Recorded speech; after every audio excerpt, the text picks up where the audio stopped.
মানবিক চিকিৎসক খ্যাত ডাক্তার কামরুল ইসলামের হাসপাতালে চাঁদাবাজিতে অভিযুক্ত কথিত যুবদল নেতাকে গ্রেপ্তারের চেষ্টা করছে র্যাব। ঘটনার পরপরই প্রধানমন্ত্রী হস্তক্ষেপ করায় তাকে কৃতজ্ঞতা জানিয়েছেন ডাক্তার কামরুল। তৌফিক হাসান তুহাদের রিপোর্ট।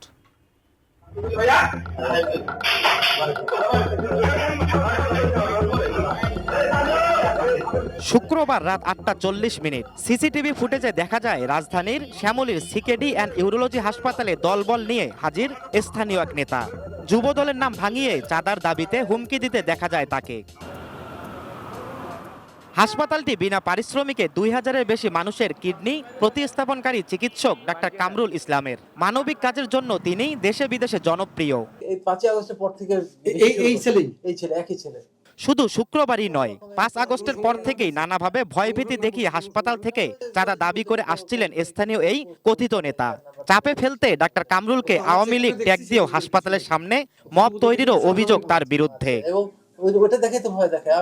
ডাক্তার কামরুল ইসলামের অভিযোগ, শুরু থেকে আইন শৃঙ্খলা রক্ষাকারী বাহিনীকে এসব জানালেও কোনো ব্যবস্থা নেওয়া হয়নি। আপনার সামনেই তো আমরা পুলিশের ঊর্ধ্বতন কর্তৃপক্ষের সাথে কথা বললাম।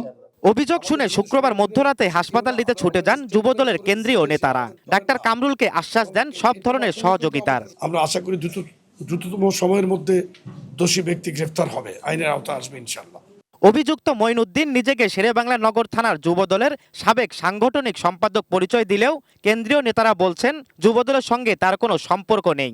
যার কথা বলছে তার যুবদলের কথা বলতেছে, কিন্তু যুবদলে এই নামে কেউ কিন্তু আমাদের নাই। দ্যাট মিনস সংগঠনের নামটা তারা ব্যবহার করতেছে। র্যাবের পক্ষ থেকে বলা হয়েছে প্রযুক্তির সহায়তায় আসামিকে গ্রেপ্তারের চেষ্টা চলছে। গতকালকে রাত থেকে এটা নিয়ে কাজ করছে।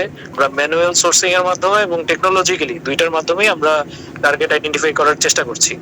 শনিবার বিকেলে হাসপাতালে এক সংবাদ সম্মেলনে ডাক্তার কামরুল ইসলাম প্রধানমন্ত্রী তারেক রহমান এই বিষয়ে দ্রুত ও কঠোর ব্যবস্থা নেওয়ায় তার প্রতি কৃতজ্ঞতা প্রকাশ করেন। আমি মাননীয় প্রধানমন্ত্রী তারেক রহমান এবং তার প্রশাসনের প্রতি কৃতজ্ঞতা প্রকাশ করছি।